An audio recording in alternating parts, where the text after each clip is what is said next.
Welcome to another episode of The Real Estate Guys. I am Alan Jacobson from Palm Beach Gardens, Florida, with my friends Trip Dunham from Kansas City and Sean Johnston from Billings, Montana. Guys, you can wave. You can wave. Come on. Oh, that's it. That's good. Way to go. Okay. Well, we've got a great topic of conversation for you today. And we're going to throw out some questions. We know that you all have the same purpose when you're selling a home. You want to get the highest price possible, right? You want to sell it as quickly as possible, and you want to chill out. You want to relax. You don't want so much stress in the process. So there are some really important questions that I'm sure you would like to ask the realtors. So, guys, who wants to go first and tell me one really important question? Well, you're not just telling me, of course. You're telling everybody out there in real estate guy viewerland. Yeah, I'll jump in. I think I've been through this actually helping my folks when we were selling a property that we owned together in Washington. And how do you vet an agent that you, in our case, where they were in another state? So I normally want to ask if they can give me the reasons or how they go about getting the highest price for my home. I think, oftentimes we say, oh, how do you market? Or, all those kinds of things are secondary to, are they actually going to get that number one outcome that you talked about? So how are you going to go about structuring the listing of my home in such a way that it will get the most money that the market will be willing to pay? Okay, well, that's good. So, what would be a really good question that you would pose to someone who would be selling on your behalf? Uh, it would be the same thing, right? How are you going to get that? What steps do you take in order to make sure that I'm going to get the most money for my home? I think we talked about on our very first conversation back at the beginning Who that people, remembers? yeah, Oh, that if you look at our old video, the very first one we did, there are steps involved in making sure that you're priced appropriately so the market will pay you the most money for your home. That you're presenting your property to the marketplace in such a way that the market will want to pay the most possible for your home. Is the realtor or the agent going to show up and do the things, the steps that are necessary to show the value of your home in comparison to the other homes that you're competing with in the market? Again, we talked about that right. people don't think that they're competing with their neighbor, and yet I tell my clients all the time, we're going to war. Uh, that's the bottom line. You're Yeah. wanting to sell your house faster and for more money than the guy down the street. And as much as you guys can have barbecue next weekend, that's great. But if you don't do things correctly, you're going to help him sell his house before you sell yours, and likely for more money. And what's really interesting about what you're talking about is that we've all gone on listing appointments, meeting people that we don't know that don't know us. And how many times is the first question out of their mouth, what's your commission? What's your commission? As opposed to what is it that you could do that will help me get my home sold? And maybe if they asked a question like that, and the question you're referring to, maybe they'd learn that that's really more important than what's your commission? What's your commission? Right? Right, Trip? Yeah, without a doubt. I mean, I think that the two key measures that consumers in general are looking for when selling their home are higher prices, and Sean was alluding to that, and limited, if minimal, time on the market. So one of the questions that might be asked on the time on market is, how do you, as an agent, mitigate negative impact of the time on the market? What methods do you use to do that? Wait, And I then got a how do you question. I'm marry sorry. I'm sorry to interrupt. What if they don't understand the word mitigate? Can you come up with another word? that? Yes, Google it. yes. How do you explain It's a the big word. impact Ah, on time on market? Because as a friend of mine has stated so eloquently, time on market is like acid to the sale of a home. So it's a very real conundrum that occurs. How do you reduce the chances that that occurs? And if it does occur, how do you respond to that? So these are the types of questions when you're looking to go hire an agent. Does your agent have an answer to this? Do they have a system? Do they have a process? Because if they don't, it's easy to get married with somebody that doesn't understand that. The problem is that costs you both time and money on the back end, and you're trying to avoid that. So would you guys agree that many sellers are not really educated as to what are the questions that they should ask, as opposed to just, oh, what price is my house and what's your commission? Because those are pretty typical things. Or are you familiar with my neighborhood? Are you the neighborhood realtor? And I have found many times for myself that I outsell the quote unquote neighborhood realtor because of, as you said, Trip, the strategy, the system that I use. So what is it that we three can do to educate our viewing audience as to some questions they might be able to ask? Let's go back to what you just said when it comes to the outcome. Tripp talked about it. Time on market is acid to the price of your home, and the commission versus price of my home conversation, they're valid questions to ask, no question. Obviously, if I go down to Home Depot and I want to buy something, I want to know what I'm going to pay for it. But really, in a real estate transaction, what you're really wanting to find out is, it doesn't really matter what the cost of the agent is, it's the outcome that you should be looking for, correct? The net.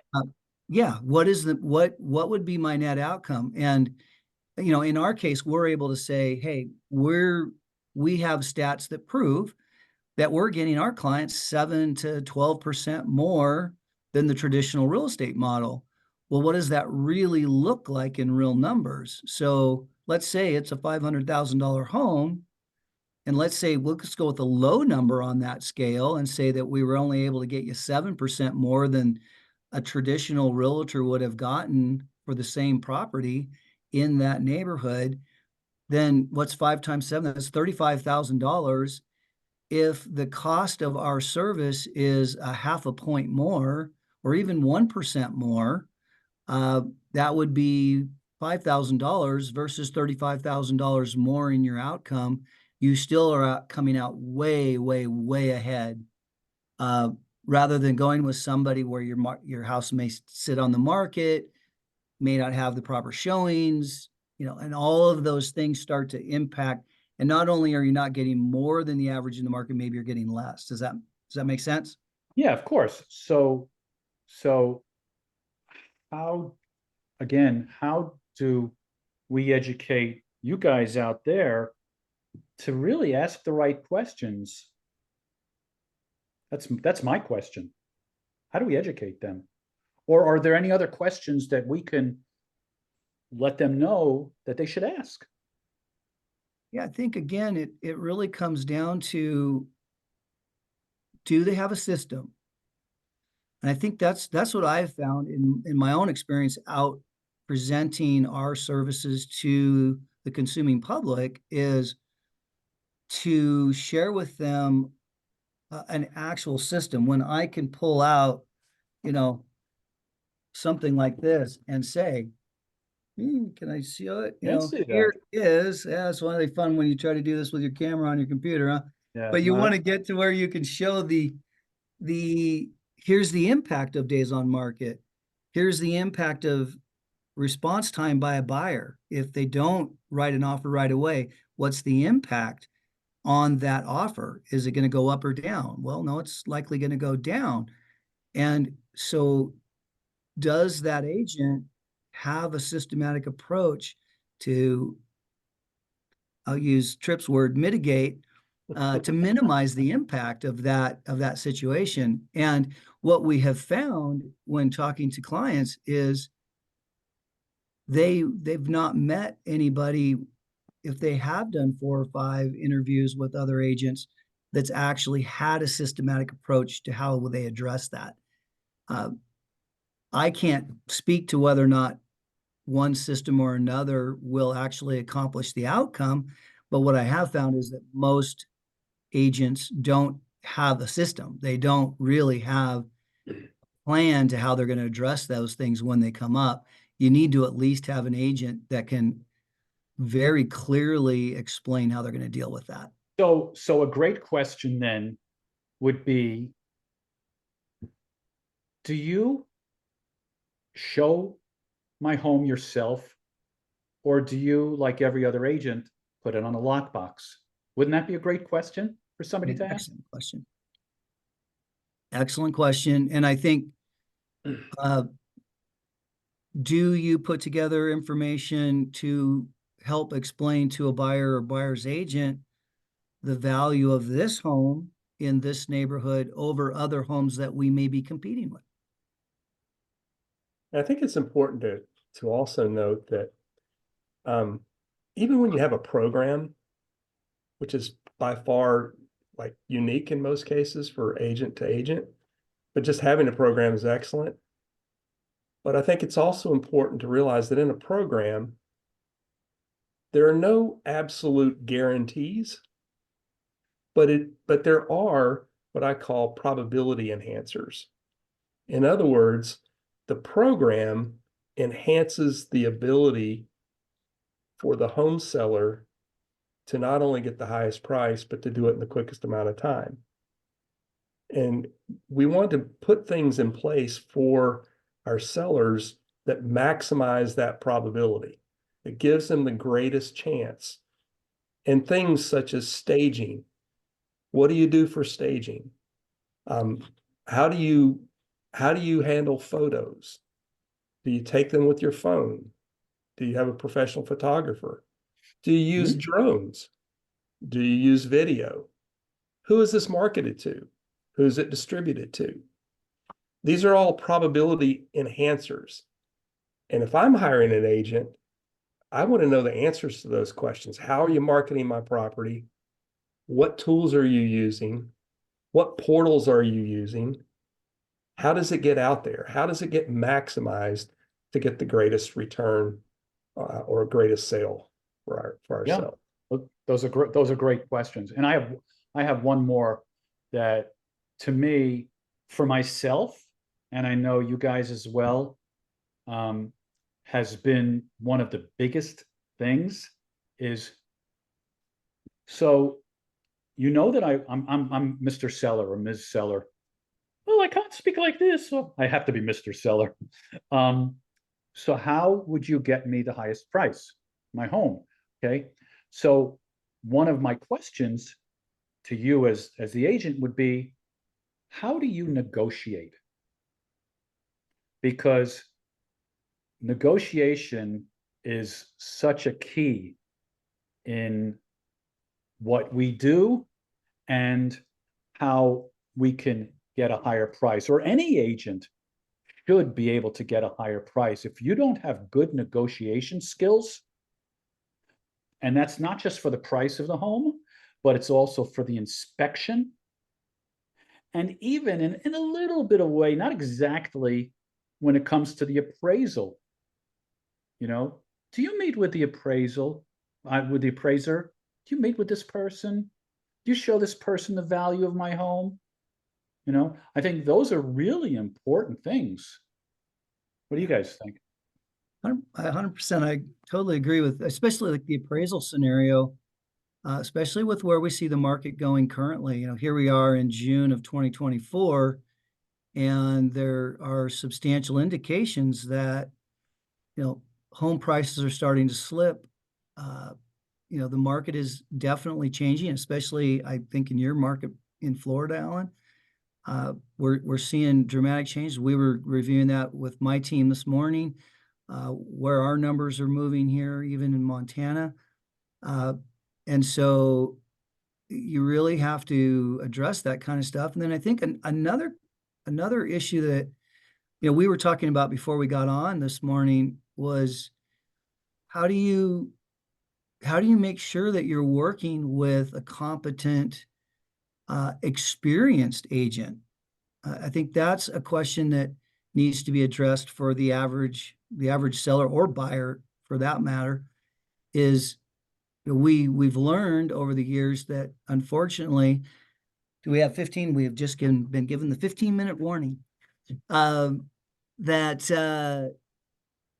one of the challenges in our particular industry is the number of agents that are out there that are part-time, don't have a great amount of knowledge, don't have a great amount of experience, and making sure that the person that you're working with is, in fact, a professional real estate agent, somebody that does this for a living, so that, to your point, Alan, they have the capability and the experience of negotiating contracts.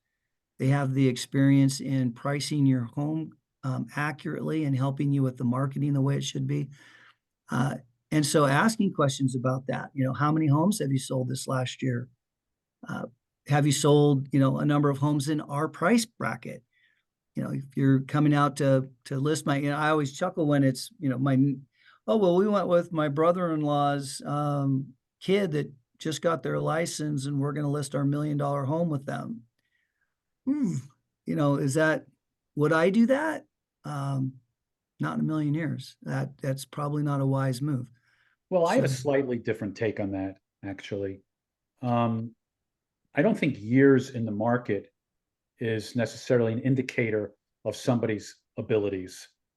What is an indicator agree. of abilities? Yeah. Now, granted, if someone's part-time, that's a different story. Okay. But if somebody's full-time and they're fresh out of real estate school, and maybe they're working on their first transaction, but they've learned really well, and they have a system, they have a strategy, and they can show that they have the personality and what it takes.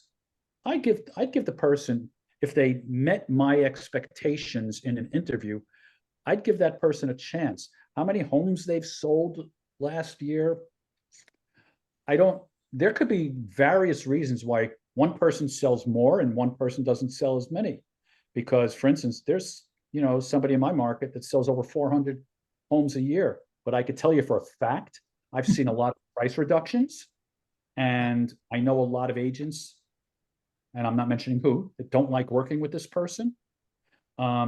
And that this person has a team and doesn't communicate with the seller beyond that initial getting the deal. So sometimes how many homes you've sold is not necessarily the answer. Yeah, let me jump in on that, because Sure. I would Jump. completely agree with you on that. When I was shopping for an agent, an out-of-state agent for my property, I looked for an agent that was third or fourth on the list in the office. I looked at that number one agent, and I have had the same exact experience in my market. The agent that's doing 300 transactions as an individual agent with a transaction coordinator and a buyer specialist helping them and that kind of thing, oftentimes fills out some paperwork and you never see him again. And they're willing to take the listing for whatever you say you want to sell it for.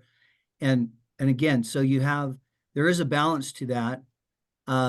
The other extreme is also not good. I never went looking for the guy that was brand spanking new, unless that person was part of either in a mentorship program with an experienced realtor supporting them, or they were part of like a team like mine, where I knew that they were going to have a transaction coordinator working with them, again, a team leader that was mentoring them through the process and would help them through it. So definitely not, just a numbers thing. It really does, like you were saying, comes down to who's this person? Do they have a plan? Do I feel comfortable that they're going to follow that plan and get the outcome that I'm looking for? And it's a big decision. I mean, this is for most people the largest asset that they own. And I think, unfortunately, oftentimes people don't take the time to really think through the impact of this decision and how, we just had one that we closed last month where they went 6 months with another agent, never got an offer on the table, didn't get the product sold. And, they changed agents, went with our team, and they had it sold in 3 days for more than what they had it listed for. It's dramatic, the outcome, the difference in outcome based on who you work with. 100%, 100%. And I'm just going to go back quickly before we wrap up, to appraisals. Mm. So I put a home under contract recently, a couple of weeks ago, I think it was, and homes have not really been selling in that development. And I put a home, and the ones that have been selling were on the water. I put one not on the water under contract. And the appraiser called me up and said, Alan, how did you sell this home? And we just discussed it. And he said to me, I am really struggling to get an appraisal for this estate sale that he was called on. They wanted a kind of a pre-appraisal to get an idea of where it should be at. And he said, I'm really struggling because prices are all over the place. So, it's very, very interesting, but market knowledge is really important for us and not overpriced. We've talked about all that stuff. But anyway, I think we gave you guys, our audience, our massive audience, we gave you guys, I think, a few questions to ask. And of course, if you have any other questions to ask, you know how to reach out to us, okay?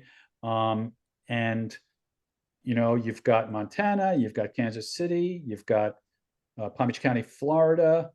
And believe me, if you're in another part of the country, we can help you find an agent where we can't, because we can only work where we're licensed, but we can help you find other agents as well that will be qualified and good. So got any questions, put them in the chat. And next week, we're going to talk about questions that buyers should be asking agents. So thanks for joining us, and we'll see you next week. Have a great day, everybody. See ya.